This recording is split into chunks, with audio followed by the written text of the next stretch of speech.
நம்முடைய சோதனைகளில் நமக்கு துணை நின்று நம்மை வாழ வைக்கிற நல்ல தேவனுக்கு துதியும் கனமும் உண்டாகட்டும். இந்த நாளுக்கான ஆதார வசனங்கள் ஜெபிக்க மத்தேயு 26 41. நீங்கள் சோதனைக்கு உட்படாதபடிக்கு விழித்திருந்து ஜெபம் பண்ணுங்கள்.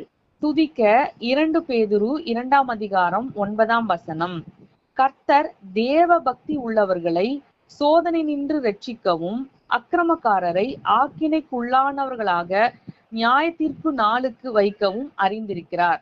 கர்த்தருடைய பிள்ளைகளாகிய நாம் சோதனையில் சிக்கிக்கொண்டு தவிக்காமலும் சமாதானத்தோடு வாழ்வதற்கும் நாம் விழித்திருந்து ஜெபம் பண்ண வேண்டும் என்று ஆண்டவராகிய இயேசு கிறிஸ்து நமக்கு ஆலோசனை கூறியிருக்கிறார். ஆகவே அந்த வசனத்தின்படி இந்த நாளில் நாம் சோதனைக்கு உட்படாதபடிக்கு நமக்காகவும் நம்முடைய குடும்பத்தினருக்காகவும் போராடி ஜெபிக்க வேண்டியது நம்முடைய கடமையாய் இருக்கிறது. நம்முடைய வாழ்வில் எந்த தீமையும் நம்மை அணுகாமலும் ஆபத்துகளுக்கும் நாச மோசங்களுக்கும் கர்த்தர் நம்மை விலக்கி காக்க வேண்டும் என்று ஒவ்வொரு நாளும் ஜெபிக்க வேண்டும்.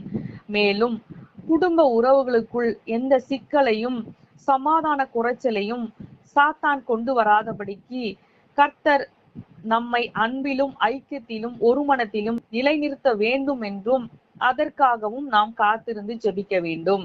துதிக்க வேண்டியது தேவனிடத்தில் பயபக்தி உள்ளவர்களை சோதனையிலிருந்து காத்து ரட்சித்து வழிநடத்த வல்லமையும் உண்மையும் உள்ள தேவனாய் இருக்கின்றபடியால் நாம் அவரை மனதார நன்றியோடு ஸ்தோத்திரிக்கலாம்.